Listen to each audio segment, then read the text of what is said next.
सभी को जय मसीह की। मेरे प्रिय भाई बहनों, आज आपको धैर्य रखना है, विश्वास रखना है। आज हर कोई सफलता के पीछे भाग रहा है, अपने अपने तरीके से बहुत प्रयास कर रहा, अपना खून पसीना सब कुछ बहा रहा, बहुत मेहनत कर रहा है। लेकिन बाइबल क्या कहती है? आज आपको कुछ समय देना होगा।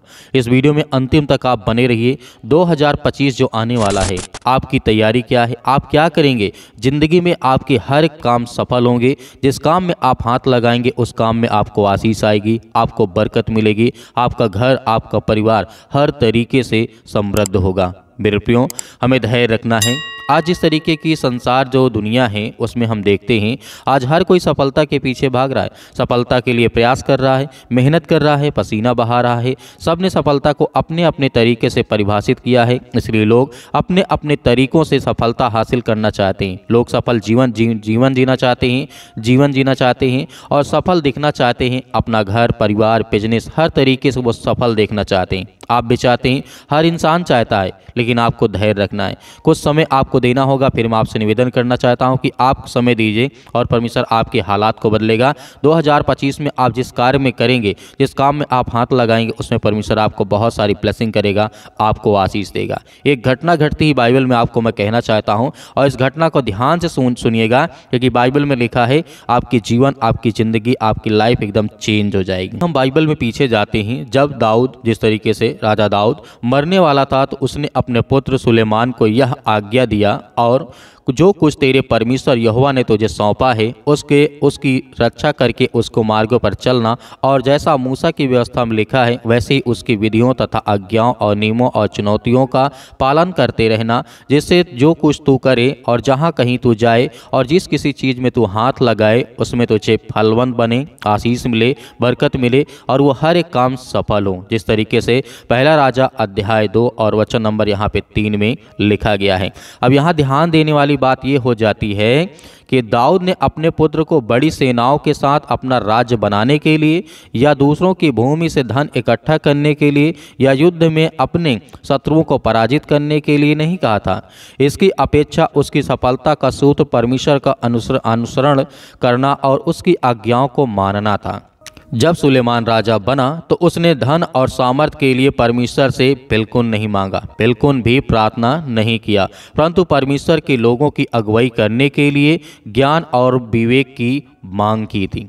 मेरे प्रिय भाई बहनों, जिस तरीके से बाइबल बताती है, दाऊद ने अपने पुत्र को ये नहीं सिखाया कि तू क्या करेगा क्या नहीं करेगा, लेकिन ये सिखाया है कि परमेश्वर का वचन कहता है कि उसके अनुसार तू अपनी ज़िंदगी में कार्य करेगा तो तेरे हर एक काम सफल होंगे।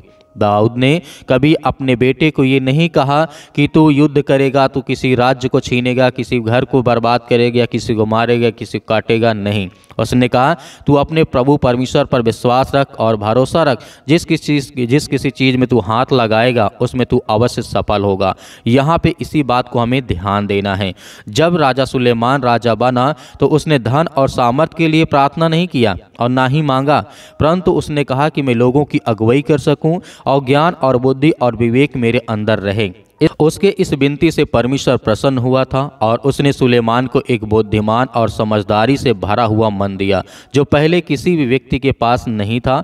उसने सुलेमान को वह वस्तुएं भी दी जो उसने नहीं मांगी थी, अर्थात लोगों के बीच में धन और सम्मान। पहला राजा अध्याय 3 और वचन नंबर 1 से लेकर के 14 तक यहाँ पे देखते हैं तो परमेश्वर ने उसे बहुत सारी ब्लेसिंग की। तो हमें क्या ध्यान में रखना है? जिस तरीके से सुलेमान ने अपने जीवन में कभी धन दौलत नहीं मांगा, उसने केवल ज्ञान और बुद्धि मांगा, लेकिन परमेश्वर उसकी प्रार्थना से खुश होकर के परमेश्वर ने उसे दोनों चीज दिया, धन दौलत भी दिया, सम्मान भी दिया और अपना मन भी दिया। तो मेरे प्रियो, यहाँ पे ध्यान रखने वाली बात यह है, जैसे आज की ज़िंदगी में हम अपना कार्य शुरू करना चाहते हैं, अपना बिजनेस शुरू करना चाहते हैं, अपना जो भी कार्य है छोटा हो या बड़ा हो, परमेश्वर उसमें बरकत देगा, आपको आशीष देगा। क्योंकि प्रभु का वचन कहता है आपकी लगन कैसी है, आपकी मोहब्बत कैसी है, परमेश्वर के आपके अंदर कितना प्रेम है, कितना आप दूसरों से प्रेम करते हैं और आपकी मानसिकता कैसी, ये चीज़ आपको डिसाइड करना है। 2025 में आपके हर एक काम में आशीष परमेश्वर देगा, आपको बरकत देगा। आपको केवल धैर्य रखना है, विश्वास रखना है कि जिस तरीके दाऊद ने अपने पुत्र को ये नहीं कहा कि तू प्रभु अपने परमेश्वर से कहना कि परमेश्वर मुझे धन दे दे, दौलत दे दे, मुझे शोहरत दे दे, नहीं। जिस तरीके से सुलेमान ने अपने जीवन में बुद्धि मांगा, ज्ञान मांगा और विवेक मांगा। सुलेमान ने अपने पिता के परामर्श के ऊपर कम से कम अपने शासनकाल में मन लगाया था और इस बातों पर चिंतन को नीति वचन के पुस्तक में हमें देखने को मिलता है। सुलेमान ने कहा, हे मेरे पुत्र, मेरी आज्ञा को ना भूलना, अपने हृदय में मेरी आज्ञाओं को रखे रहना, क्योंकि ऐसा करने से तेरी आयु बढ़ेगी और तू अधिक कुशल रहेगा। ये सुलेमान लिखते हैं। जिस तरीके से आप जानते हैं, जब उसके पिता ने कहा था कि तू अपने प्रभु परमेश्वर को छोड़ करके कहीं नहीं जाना, तो उसी बात को लेकर के यहाँ पर सुलेमान लिखते हैं नीति वचन। मैं हर यूथ से कहना चाहूँगा, हर यंग से कहना चाहूँगा कि आप नीति वचन पुस्तक जरूर पढ़ें। उसमें आपको हर एक सफलता का राज्य आपको मिलेगा। आगे सुलेमान कहते हैं, कृपा और सच्चाई तुझसे ना अलग होने पाए, वरन उसको अपने गले का हार बनाना और अपने हृदय रूपी पटिया पर लिखना, तो तू परमेश्वर और मनुष्य दोनों का अनुग्रह पाएगा, तू अधिक बुद्धिमान होगा। नीति वचन अध्याय 3 और वचन नंबर 1 से लेकर के 4 तक यहाँ पे हमें देखने को मिलता है। यीशु ने इस शिक्षा को जिस तरीके से नए नियम में दोहराया, प्रभु यीशु मसीह ने इसी शिक्षा को नए नियम में दोहराया।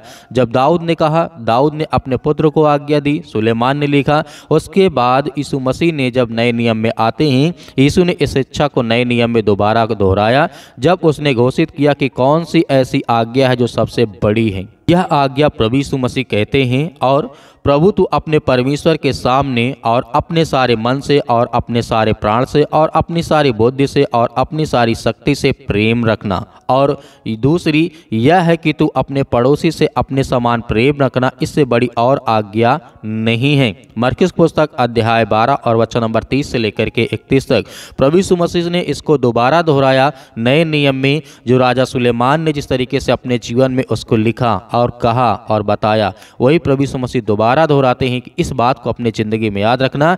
कोई भी कार्य करने से पहले तू अपने प्रभु परमेश्वर को सारी शक्ति, सारी सामर्थ्य, सारे प्राण से, सारे मन से आपको विश्वास के साथ परमेश्वर के अधीन रहना है और कार्य करना है।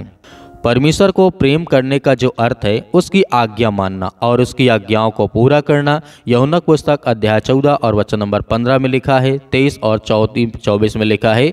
इस प्रक्रिया में पहला कदम यीशु मसीह के द्वारा प्रस्तावित जो हमारे जीवन में मिलता है, वो अनंत जीवन मुक्त उपहार को स्वीकार करना होता है। यूहन्ना पुस्तक अध्याय यहाँ पे 3 और वचन नंबर 16 में लिखा गया है। बाइबल आधारित सच्ची सफलता का आरंभ है। जब उपहार प्राप्त होता है तब परिवर्तन आरंभ होता है। प्रक्रिया मानवीय इच्छा से नहीं, जिस तरीके से परमेश्वर के पवित्र आत्मा के द्वारा पूरी की जाती है। यूहन्ना पुस्तक अध्याय 1 और वचन नंबर 12 और 13 में हमें यहाँ देखने को मिलता है। परमेश्वर का वचन कहता है, बाइबल पर सच्ची आधारित सफलता का आरंभ आपके जीवन से आज से होगा। जब आप इस बात को सुन रहे हैं, जब आप इस वीडियो को देख रहे हैं, अब आपके मन में परिवर्तन आएगा, आपका स्वभाव बदलेगा, आपकी हर तरीके से परमेश्वर पवित्र आत्मा के द्वारा यह कैसे हो सकता है, इसका परिणाम क्या होगा। और जिस तरीके से सबसे पहले प्रभु पर भरोसा करने और उसकी आज्ञा का पालन करने से होता है। जब हम और सब व्यक्ति मिलकर के जब प्रार्थना करते हैं, दुआ करते हैं, तो प्रभु की सामर्थ हम पर सब पर वास करती है। जब हम उसकी आज्ञा का पालन करते हैं तो वह हमें परिवर्तित कर देता है, हमें पूरी तरह से एक नया स्वभाव दे देता है। पहला कुरिन्थियों अध्याय 5 और वचन नंबर 17 में लिखा गया है। जब हम परेशानी और कठिन समय में से होकर के जाते हैं, जिससे बाइबल परीक्षा कही जाती है, या बहुत सारी बातें हम सोच सकते हैं। जब हमारे जीवन में परेशानियां आती हैं, कठिनाइयां आती हैं, जब इससे होकर के हम गुजरते हैं, तो हमें ऐसा लगता है कि हमारी परीक्षा हो रही है या जांच की जा रही है। इसे जांच कहती है, बाइबल इसको कहती है। जो आपकी परीक्षा होती, जो आपके कठिन समय होता है, मुश्किल हालात होते हैं, तो आपको डरना नहीं है, आपको भयभीत नहीं होना है।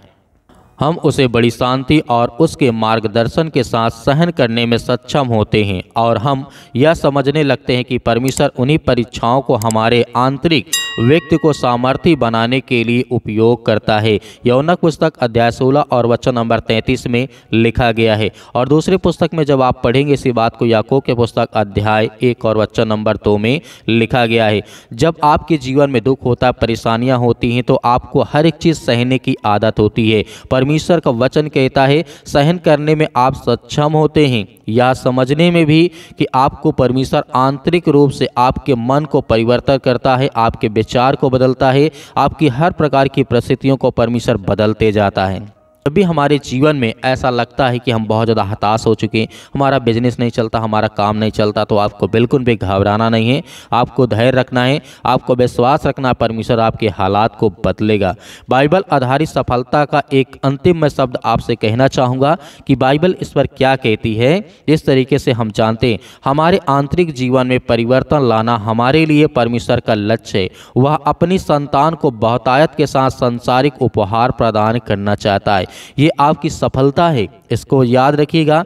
परमेश्वर चाहता है कि वो आपके जीवन में परिवर्तन लाए और आपके जीवन में जो लक्ष्य है उसे पूरा करे। और आपका जो परमेश्वर की हम सब संतानें हैं, हमें हर तरीके से बहुतायत से सांसारिक वस्तुएं परमेश्वर देना चाहता है।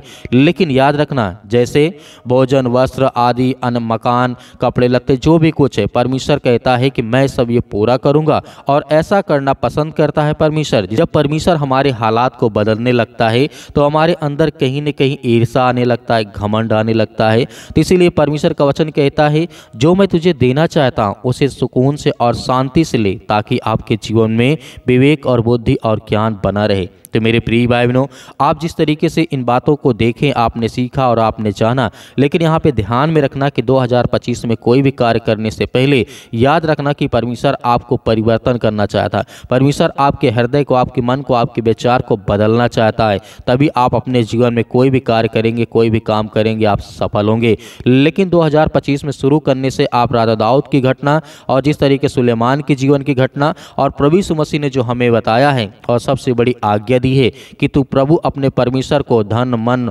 प्राण, हर तरीके से उससे प्रेम करना, ताकि वो तुझे सामर्थ्य बनाए और तेरे घर, तेरे परिवार, तेरे बाल बच्चों को हमेशा वो परिवर्तित करता रहे और आपको बदलता रहे। तो मेरे प्रिय बहनों, आप हमें कमेंट बॉक्स में कमेंट करके जरूर बताइएगा कि आप 2025 में क्या करना चाहते हैं, परमेश्वर आपको किस तरीके से बिलीव करे, विश्वास आपको दिलाए कि आप अपनी ज़िंदगी में सफल हो चुके हैं। तो मेरे बहुत सारे मसीह भाई बहन हैं जो थैंक्स ईश्वर के माध्यम से प्रार्थना करते हैं। प्रभु आपके परिवार को बहुत सारी आशीष दे। आमीन।